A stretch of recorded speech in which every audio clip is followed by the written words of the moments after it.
Dođoh iz Bosne s ranom pod kožom, u koferu bol, u očima mrak.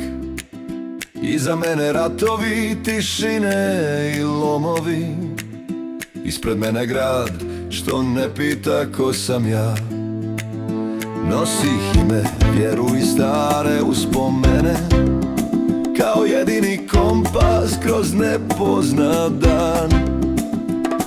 I uči da snaga ne viče glasno, nego tiho gradi kamen po kamen san. London, ti si moj put i moj dom, grad gdje sam pao i ponovo stao. U tvom srcu naučih šta znači biti svoj.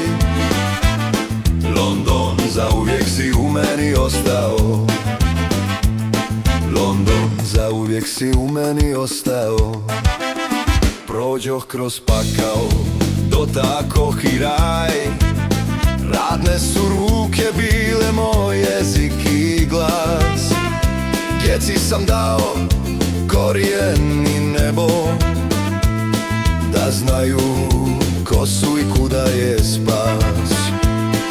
Iz pepela tuge podigoh dane, umjetnost učinih molitvom tihom. U služenju ljudima nađoh smisao, a u poštenju obraz i ime s ponosom. London, ti si moj put i moj dom, grad gdje sam pao i ponovo stao. U tvom srcu naučih šta znači biti svoj. London, zauvijek si u meni ostao. London, zauvijek si u meni ostao. U hotelima, hodnicima, dugim noćima učih šta znači briga i red.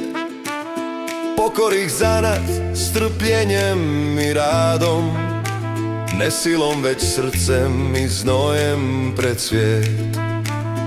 Hodih Božjim putem bez buke i sjaja, vjeru nosih kao svjetlo u dlan. I spojih u sebi dvije obale života, bošnjački korijen i britanski plan.